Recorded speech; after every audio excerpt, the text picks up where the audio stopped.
Hi Virgo, kumusta po kayong lahat? Okay, so yan Virgo, maraming salamat po sa walang sawang pagsubaybay sa atin pong mga reading.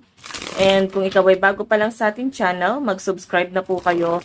Then, i-click mo na rin yung ating notification bell para lagi kang updated sa ating mga bagong upload, okay? So Virgo, sa mga interested naman sa ating private reading, nasa description box below lang po yung link ng aking Facebook. Message nyo lang ako.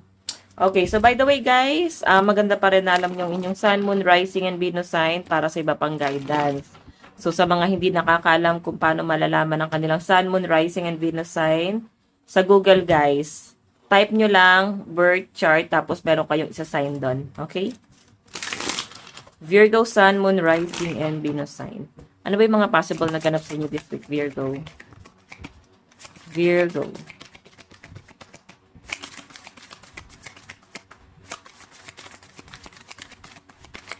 Okay. Wow, Six of Wands. Fulfilled. Parang ganon. Um, yung dati, para kang nagkakaroon ng emptiness sa buhay mo, pero ngayon parang nagkakaroon ng parang napupunan, no? Yung mga kakulangan or yung emptiness na nafe-feel mo, napupunan na siya, guys. And nasa-sense ko sa inyo, hindi naman totally nakaka-move forward, pero at least nakakagalaw na, kahit papaano may peace of mind, kahit papaano nagkakaroon na ng direksyon, kahit papaano guys, hindi ka na lugmok, no? Ganun yung nasa sense ko. So, merong magandang nangyayari sa buhay nyo dyan, Virgo. Yan ang nasasagap ko sa inyo. Merong magandang mangyayari sa inyo ngayong week na to. Tignan natin. Kumbaga, talagang nasa spotlight ka and napupuna ka ng mga tao sa paligid mo. May something nakakaiba sa inyo, para kang nagbo-bloom, para kang nagliliwanag. Ganun yung dating sa kanila. Nung meron sa kanya, ba't parang blooming ata si Virgo. Parang ganon. Actually guys, Virgo, no, ang Six of Wands kasi, ang dami nag-a-admire dyan. Yung iba parang lihim lang. So, yung iba naman dito guys, pwedeng ang dami nakasupport sa inyo. So, yung support system mo yung nakakatulong sa iyo kung bakit ka nakakaalis doon sa emptiness na nafe-feel mo inside, okay? So, by the way, check pa natin Virgo. Virgo, Sun, Moon, Rising, and Venus sign. Additional message. Virgo, Sun, Moon, Rising, and Venus sign. Ganap sa inyo this week.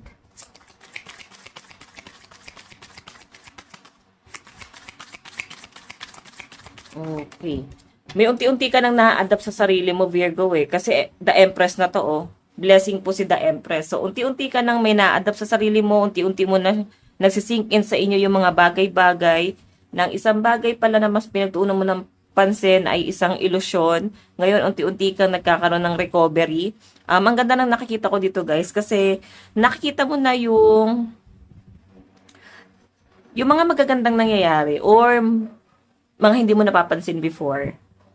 Okay, so napakaganda nito Virgo. Ang daming opportunity. Then, when it comes to your love life, maganda rin naman kasi ang daming nag-a-admire. And kung ano man yung wish fulfillment mo nitong mga nakaraan, yung hinihiling mo talaga guys, ayan na. Maganda rin yung nakikita ko kasi pwedeng ibibigay na sa inyo yung mga hiling mo. Okay, so by the way, check pa natin. Ayan, tabi ko lang to guys. Virgo, Sun, Moon, Rising, and Venus sign.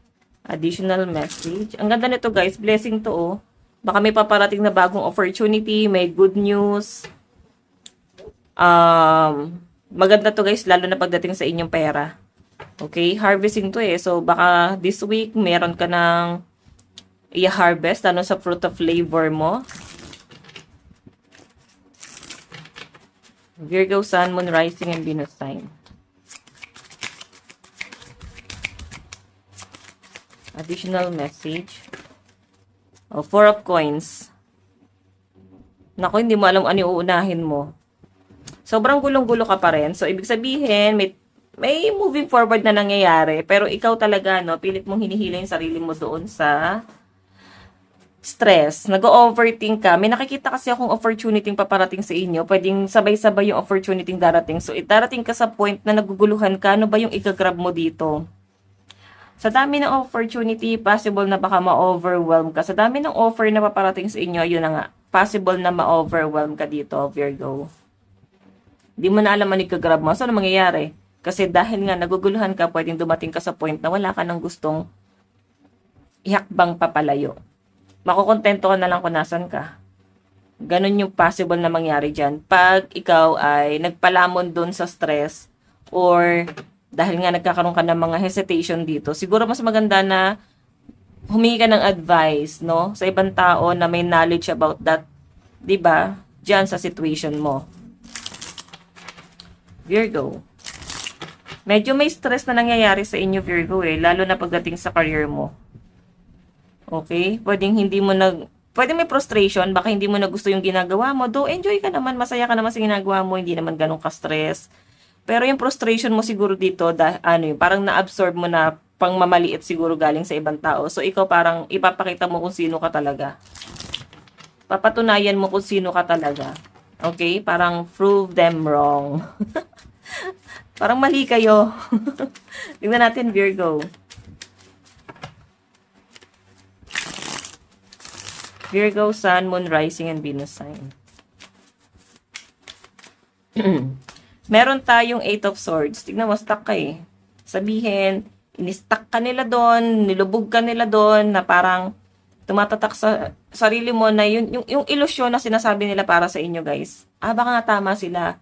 Baka nga ito lang ako. Baka hanggang dito lang ako. Pero alam nyo, guys, pag nilamon ka kasi nitong stress or nung pangungutya ng ibang tao, pag nilamon ka nung pangmamaliit na yon, yung tipong dinedegrade ka na ng ibang tao, dinedegrade mo pa yung sarili mo, ano mangyayari, guys? Hindi ka na makakaalis dyan. And again, kagaya nga nasabi ko, pressure para sa inyo, guys, ang inyong career. Pero again, pag ano naman siya, maganda naman yung improvement pagdating sa love life mo. Sa career mo lang talaga yung medyo, may mga hesitation ka dito. So, pag sinabing hesitation, may mga pagdadalawang isip, no? Pag-aalinlangan, may stress, palpitation, hinay-hinay sa kape, Virgo. So, by the way, check pa natin Virgo, Sun, Moon, Rising, and Venus sign. Virgo, Sun, Moon, Rising, and Venus sign. Meron tayong 4 of Wands, celebration. Grabe to. Grabe, success to para sa sarili mo. Kumbaga, finally, masasabi mong, oh my God, strong, independent person ka talaga. Masasabi mong, hindi ko naman pala talaga kaya na mawala siya, pero darating ka rin sa point na once na nawawala na, kasi ito guys, sa love life to stability to wedding, okay? Pero tignan mo naman, lumabas pa rin siya dito. Kahit na nakikita mo na stability mo tong taong to, or meron kayong nilook forward about sa future nyo, may maganda pa rin guys, kahantungan tong lahat na to.